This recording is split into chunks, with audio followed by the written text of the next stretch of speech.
मैं डॉक्टर हेम श्रीवास्तव। पश्चिम एशिया में युद्ध जैसे हालात हैं। इजराइल और फिलिस्तीन के बीच काफ़ी तनातनी है, बड़ी गर्मा गर्मी है। अब देखना ये है कि भारत का क्या रुख होगा। भारत क्या इजराइल के साथ होगा, या भारत फिलिस्तीन के साथ खड़ा हो जाएगा, या फिर निष्पक्ष रहेगा। ऐसे समय में कि जब इजराइल भी कोविड से जूझ चुका है और भारत कोरोना से अभी जूझ रहा है, ये महामारी अभी भारत में चरम पर है, दूसरी लहर एकदम से चरम पर छाई हुई है, भारत का लगभग हर राज्य चपेटे में है।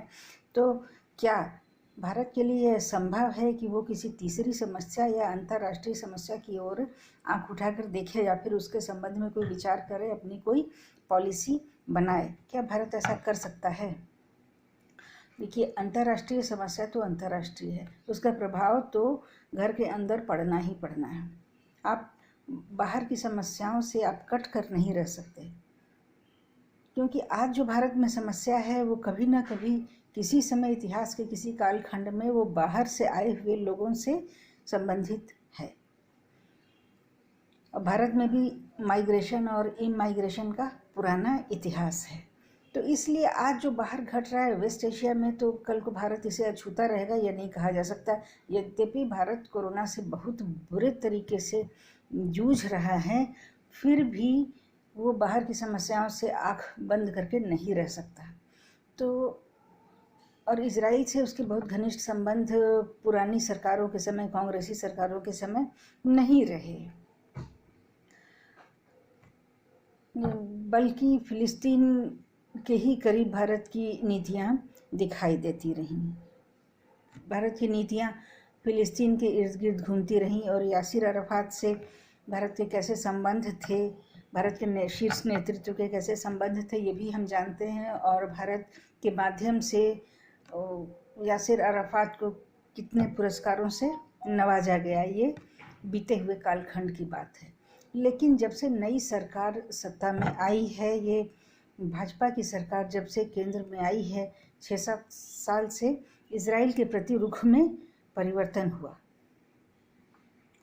इजराइल से किनारा करने वाले भारत ने काफ़ी तामझाम के साथ, काफ़ी प्रचार के साथ और बिना कुछ छुपाए हुए इजराइल से खुल्लम खुल्ला संबंध बनाने की वकालत की, और इसका प्रारंभ भी किया। भारत के प्रधानमंत्री ने इजराइल का दौरा किया, और इजराइल से काफ़ी तकनीक, अब भारत आने की बातें हैं, इजराइल से काफ़ी कुछ प्रेरणास्पद बातें भी भारत में आ रही हैं। इतना छोटा सा देश जिसके पास नेचुरल रिसोर्सेज भी बहुत ज़्यादा नहीं है, वो देशभक्ति और नेशनल यूनिटी और इंटेग्रिटी के आधार पर अपनी संप्रभुता को मजबूत बनाए हुए है, और उसने लगातार आतंकवाद को झेला है। ये भारत की जनता के सामने अब स्पष्ट होकर के आ रहा है। तो भारत की जनता का भी प्रभावित होना स्वाभाविक था कि इजराइल ने कितनी मुश्किल से अपने अस्तित्व को बनाया है। इजराइल का निर्माण ही काफ़ी क्षति के साथ हुआ है। यहूदियों ने कितना नरसंहार झेला है, कितना अपने प्रति अन्याय झेला है या हिंसा झेली है। उसके बाद एक राष्ट्र का निर्माण जब हुआ तो राष्ट्र की कीमत समझ में आनी स्वाभाविक थी। तो इजराइलियों ने इस चीज़ को समझा है और अपने देश को बड़ी मेहनत से संजोया है, और अपने देश को बहुत ऊंचे तक वो विकास के इस मार्ग पर ले गए हैं, इस मुकाम पर ले गए हैं कि आज इजराइल की गणना संसार के बहुत ही प्रबुद्ध और विकसित देशों में होती है। विज्ञान और तकनीक के मामले में भी और प्रतिरक्षा के मामले में भी इजराइल काफ़ी आगे है। Israeli drone, Israeli bomb, Israeli आयुध, ये भारत में आज काम आ रहे हैं। भारत उनसे भी संबंध बनाए हुए हैं। पिछले बीते साल में जब भारत ने जो आतंकवाद का जवाब जब दिया था, तो उसमें इजरायली हथियार भी सम्मिलित थे, जो कि काफ़ी प्रभावशाली तरीके से जिनसे हमला हुआ। भारत पड़ोसी देश में घुस करके वार कर सका। तो अब भारत का अब क्या रुख होगा? पहले फिलिस्तीन के साथ था, पुरानी सरकारें फ़िलिस्तीन के साथ थी, जबकि वर्तमान सरकार का झुकाव इजराइल की तरफ है। तो इजराइल के संघर्ष की कहानी ही एक प्रेरणा है।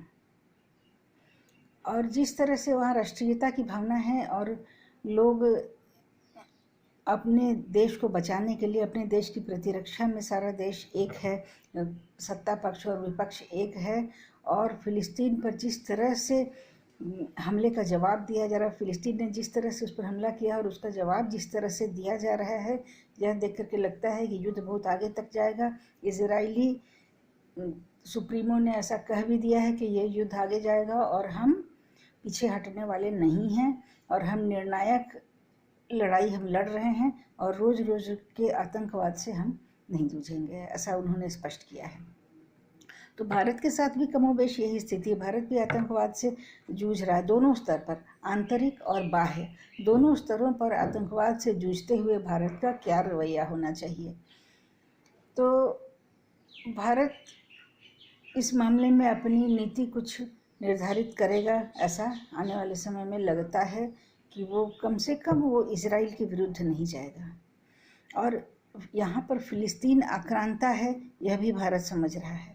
आक्रमण का प्रारंभ फिलिस्तीन की ओर से हुआ है, हमले गाजा पट्टी की ओर से ही हुए हैं, और प्रारंभ वहीं से हुआ और रॉकेट और मिसाइल वहीं से इजराइल में डाले गए, और इजराइल में जनता पर भी हमला हुआ और जनता को भी क्षति हुई, वहाँ खून खराबा हुआ, वहाँ पर भी कई सिविलियंस के प्राण गंवाने की खबर है। तो ऐसी स्थिति में लगता नहीं है कि भारत की वर्तमान सरकार वो इजराइल के विरुद्ध जाएगी। भले ही खुल्लम खुल्ला समर्थन ना दे, परंतु भारत जिस प्रकार से 50-60 सालों में जिस तरह से कट्टरवादी आतंक से जूझता रहा है, सीमा के पार भी और सीमा के अंदर भी, अब भारत शायद ही, ऐसा लगता है कि शायद ही अब उस चरम पंथ को बढ़ावा दे या उनसे हाथ मिलाए, कम से कम उनके समर्थन में नहीं खड़ा होगा, और इजराइल का भले ही समर्थन ना करे, उसके विरोध में नहीं खड़ा होगा। फिर मिलते हैं, अपनी राय दीजिएगा। जय हिंद, जय भारत।